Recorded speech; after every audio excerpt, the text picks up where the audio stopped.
تو امام عبد الرحمن الصفوری لکھتے ہیں کہ یہ رمضان کریم آیا کیسے؟ رمضان کریم آیا کیسے؟ امام صفوری لکھتے ہیں کہ اللہ تعالیٰ نے سب سے پہلا امتحان جو انسان پہ نازل کیا وہ آدم علیہ السلام پہ جنت کے اندر تھا،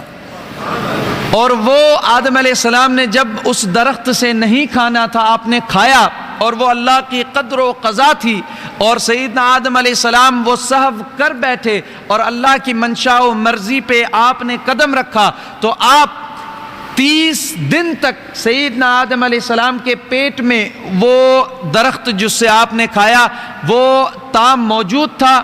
اور وہ آپ 30 دن تک آپ نے کچھ بھی نہیں کھایا اس کی وجہ سے۔ تو وہ جو وقت تھا، وہ جو دن تھے، وہ رمضان کے دن تھے۔ اللہ تعالیٰ نے 30 دن اس وقت سیدنا آدم نے جنت میں ہوتے ہوئے اللہ تعالیٰ کی اس رب کو راضی کرنے کے لیے، یا اللہ اب میں کھا چکا ہوں لیکن اب 30 دن تک میں نہیں کھاؤں گا کچھ، تو فرمایا جنت کو میرے لیے آدم نے بے رخی کر دی جنت سے، اور جنت کے طعاموں کو ایک لمحہ بھی توجہ میں نہ رکھا۔ جائز چیزیں تھی لیکن اب وہ نہیں کھاتا تھا، تو اللہ تعالیٰ نے اس اجر میں وہ 30 دن اور 30 راتوں کو آقا علیہ السلام کی امت کے لیے بچا کر رکھا جو جنت میں آئی تھی۔ وہ مہینہ جنتی مہینہ ہے۔ فرمایا یہ حبیب کی امت آئے گی، آدم آپ نے مجھے راضی کرنے کے لیے وہ 30 دن روزہ رکھا، اور میں ان کو راضی کروں گا خود اس 30 مہینے میں، جو ان 3 راتوں میں رمضان کے مہینے میں جو مجھے یاد کرے، جو عبادت کرے، جو قرآن اسی کے اندر اللہ تعالیٰ نے قرآن کا عظیم تحفہ، قرآن کو مکمل اللہ تبارک و تعالیٰ نے قدر کی رات پہلے آسمان پہ نازل کر۔ تو یہ جو رمضان کریم ہے، اس کے اندر اگر کوئی ذکر آتا ہے، اگر کوئی نسبت آتی ہے، تو آپ جان لیجئے کہ وہ نسبت اللہ تعالیٰ نے رمضان کے اندر کوئی بھی نسبت دی ہے تو اس نسبت کی قیمت خدا کے پاس، اس میں جڑنے والے پورے سال بھلے وہ کوئی بھی ذکر کریں، محفلیں کریں، لیکن رمضان میں وہ محفل کے ساتھ رمضان کا اجر بھی ساتھ ساتھ پائیں گے۔ تو سیدہ کائنات کے ذکر میں بیٹھنے والوں، سیدہ طیبہ طاہرہ، امام ایک بہت بڑے اولیاء اور مفسرین اور عارفین میں گزرے ہیں، سیدنا الامام یحییٰ بن معاذ رازی، ان کے پاس ایک بہت بڑا محدث آیا، ان کے ملنے آیا، جیسے ملاقات کرنے آیا، آپ خود بھی سادات و اہل بیت میں سے تھے، جب ملنے آیا تو آپ نے پوچھا کہ بولا کہ مجھے بتائیں کہ اہل بیت کیا ہیں، من اہل البیت، ان کا مقام کیا ہے؟ تو آپ نے کہا کہ میں تمہیں صرف ان کے مقام میں اتنا سا عرض کرتا ہوں کہ وہ کس گھرانے میں پرورش اور ان کی کس گھرانے میں پیدائش ہوئی ہے، اس سے تم اندازہ لگانا۔ تو آپ نے فرمایا ہم غرسوا بماء الوحی وعجنوا بماء الرسالۃ، فرمایا کہ بطین الرسالۃ، فرمایا کہ اہل بیت کو اللہ تبارک و تعالی نے وحی کے پانی اور رسالت کی مٹی سے جوڑ کر پیدا کیا ہے۔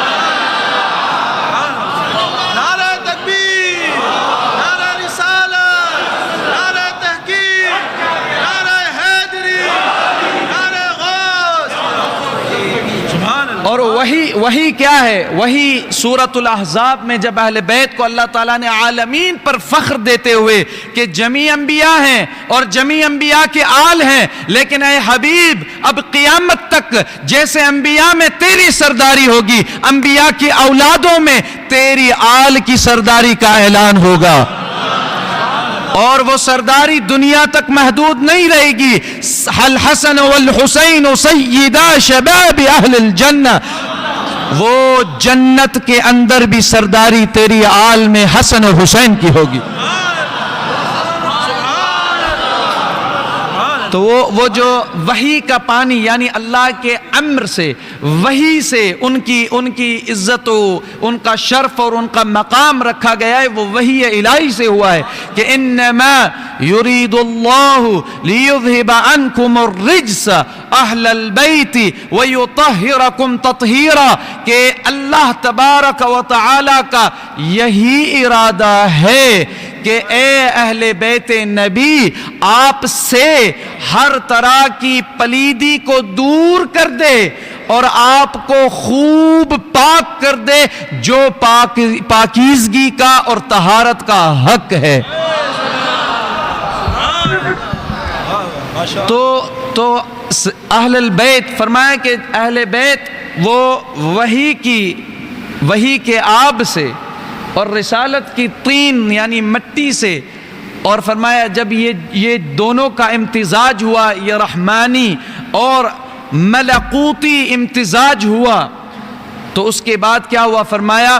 کہ ان سے جو خوشبو نکلی وہ کس شے کی خوشبو نکلی؟ آل بیت جہاں بیٹھتے ہیں، آل بیت جہاں جاتے ہیں، وہ آل بیت کے وہ امام حسن و امام حسین، وہ سادات، وہ جہاں ان کی اولادوں کے پھر جو اولیاء آئے ہیں، جو معید الدین چشتی جیسے، وہ سیدنا غوث العظم محبوب سبحانی جیسے، سید محمد راشد روزے دھنی، شاہ عبداللطیف بھٹائی، قلندر شہباز، داتا صاحب، عبداللہ شاہ اصحابی و غازی جیسے، یہ جب جہاں جہاں بیٹھتے ہیں تو کیسی خوشبو آتی ہے؟ فرمایا کہ ان میں آب ہے وحی کا، اور ان میں طینت یعنی جو ان کی مٹی ہے وہ مٹی مطہر، مٹی رسالت کی ہے، بماء الوحی وطین الرسالہ، جب وہ بیٹھتے ہیں تو مسک الہدا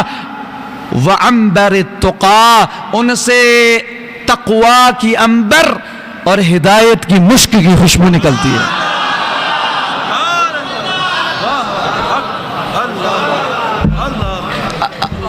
جامع الازہر کے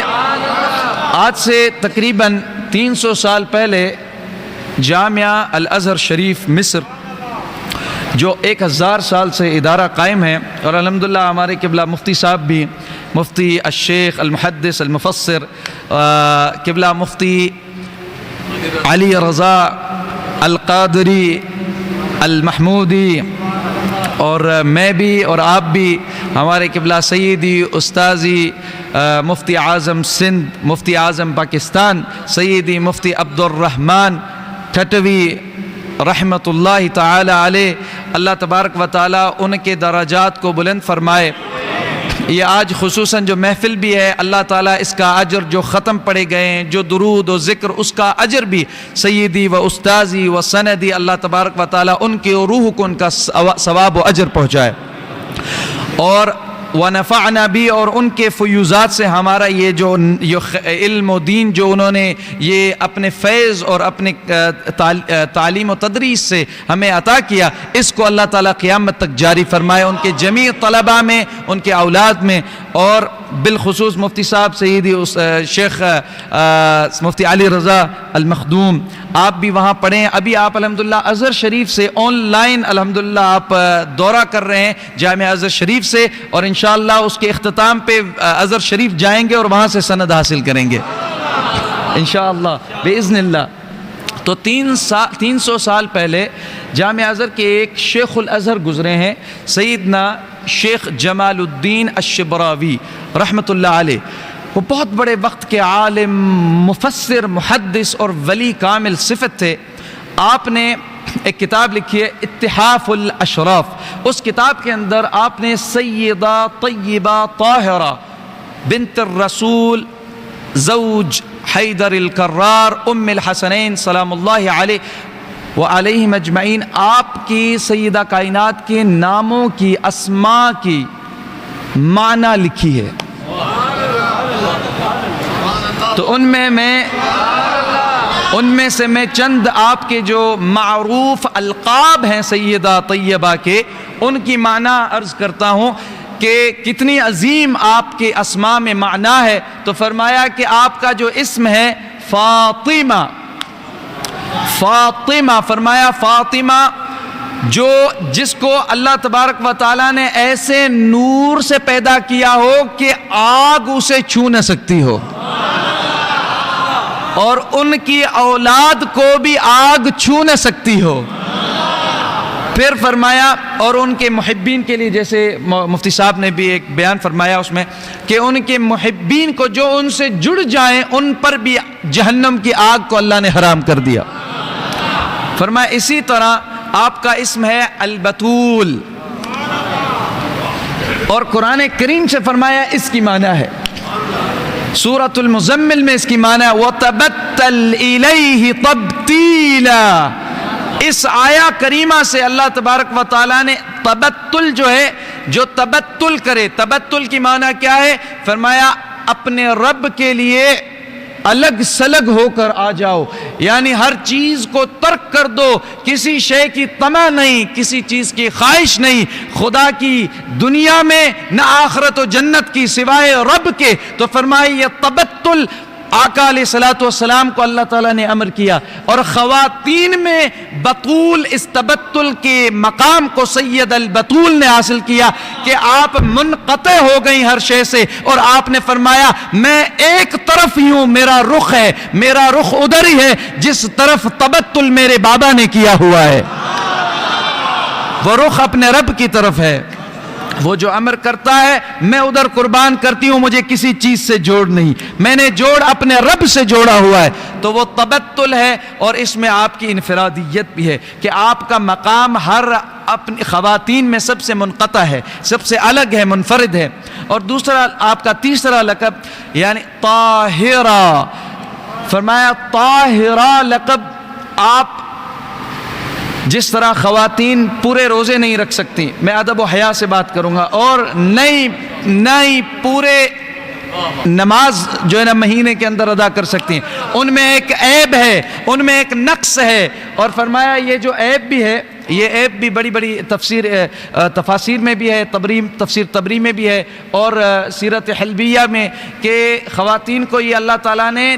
اس کے ذریعے بھی اللہ خواتین کے ان دنوں کے اندر جو ماہ میں آتے ہیں ان کے تکلیف کے ذریعے بھی اللہ ان کے گناہ معاف کرتا ہے۔ فرمایا کیسے؟ فرمایا جب سیدہ حوا نے اس دن آدھا سیدہ حوا نے کھایا تھا وہ دانہ، اور آدھا سیدنا آدم نے جنت میں، تو سیدنا آدم کے کھانے سے یہ گلے میں ادھر تھوڑی دیر رکا، اسی لیے مرد کا گلا جو ہے اس کو اللہ تبارک و تعالیٰ نے عورت کے بمقابلے میں مختلف اور نمایاں کیا ہے، یہ اس لیے کہ تھوڑی دیر حلق میں رکا تھا وہ دانہ۔ اور فرمایا خواتین کو پیٹ کے اندر وہ جانے کی وجہ سے وہ اللہ تبارک و تعالیٰ نے اس کی وجہ سے ایک آزمائش دی سیدہ حوا کو ان دنوں کے اندر، تو فرمایا اس کی وجہ سے بھی اللہ تعالیٰ مومنات کے گناہوں کو معاف کرتا ہے۔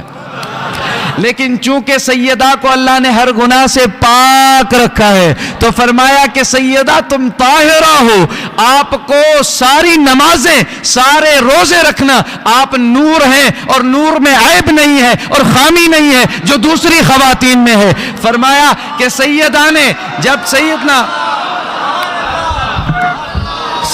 جب سیدنا امام الحسن کو جنا تو فوراً غسل کیا، وضو کیا، پھر نماز پہ کھڑی ہو گئیں، اور پھر جب سیدہ امام حسین کو جنا پھر غسل کیا، وضو کیا، اور طاہرہ منورہ لے جا کے خدا کی نماز پاکیزگی میں پڑھی۔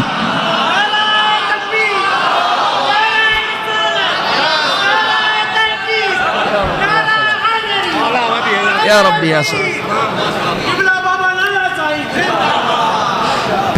پھر فرمایا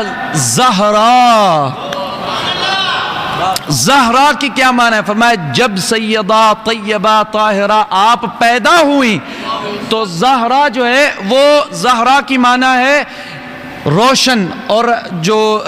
ایک ستارہ بھی ہے زہرہ، اس کو بھی اس کے اندر بھی روشنی ہوتی ہے۔ تو فرمایا کہ جب سیدہ پیدا ہوئی تو آپ کے چہرے پر ایک خاص نور تھا جو چمکتا تھا،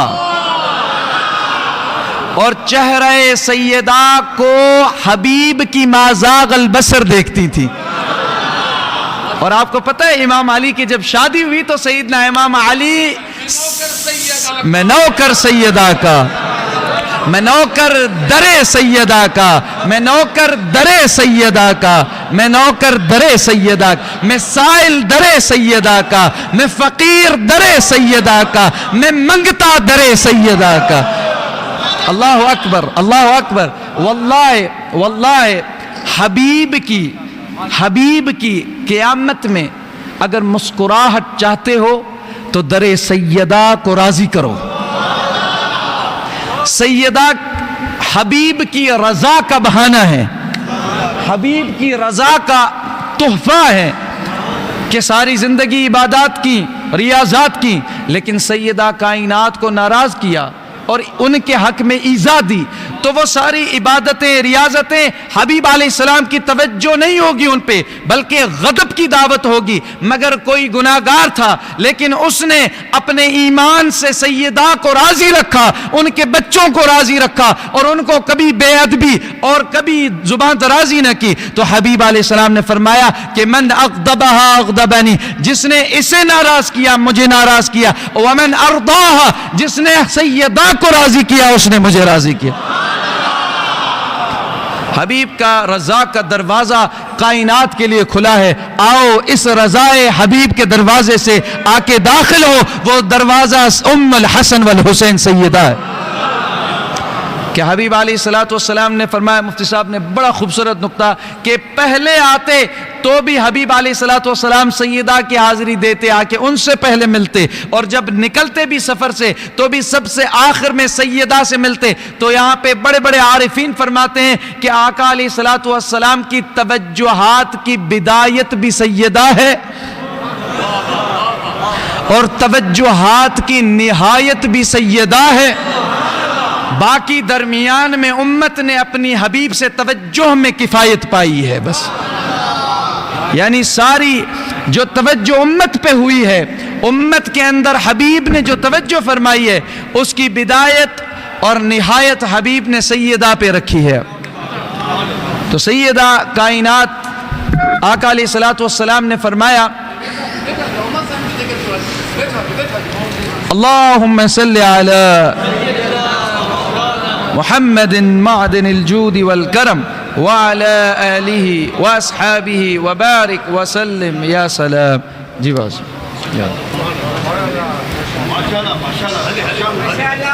جی باز یا ربی. جی باز. امام ثعلبی ایک حدیث نقل فرماتے ہیں کہ آقا علیہ السلام نے فرمایا، کمل من الرجال کثیر، بڑے بڑے مردوں میں بڑے بڑے اعلیٰ مقام والے گزرے ہیں اور وہ کمال کو پہنچے ہیں. ولیکن لم یکمل من النساء الا 4، مگر خواتین میں صرف 4 ایسی خواتین ہیں جو کمال کو پہنچی ہیں. مردوں میں بہت کمال کو پہنچے ہیں، یہ آخری حدیث، اور خواتین میں کمال کو صرف فرمایا 4 پہنچی ہیں. فرمایا پہلی مریم بنت عمران، سیدنا عیسیٰ علیہ السلام کی والدہ خواتین میں کمال کو پہنچی. پھر فرمایا آسیہ بنت مزاحم، جو سیدنا موسیٰ علیہ السلام کو پالا اپنے اور فرعون کی بیوی ہو کر بھی ایمان لائیں. سیدہ آسیہ بنت مزاحم خواتین میں کمال کو پہنچی. پھر آقا علیہ السلام نے اپنی حبیبہ کا ذکر کیا، فرمایا وخدیجۃ بنت خویلد، اور میری محبوبہ خدیجہ بنت خویلد وہ بھی خواتین میں کمال کو پہنچی. پھر فرمایا میری شہزادی فاطمہ بنت رسول اللہ. تو آقا علیہ السلام نے فرمایا کہ مردوں میں بہت کمال کو پہنچے لیکن خواتین میں سب سے کمال کو یہ پہنچی. اور آپ دیکھیں کہ ان سب کے کمال میں ان کے والد دیکھیں تو آپ کو اندازہ ہوگا کہ ان 4 میں بھی کمال کو وہ پہنچی جن کا والد سید الکاملین ہے، یعنی سیدہ کائنات سلام اللہ علیہا. وما علینا الا البلاغ المبین.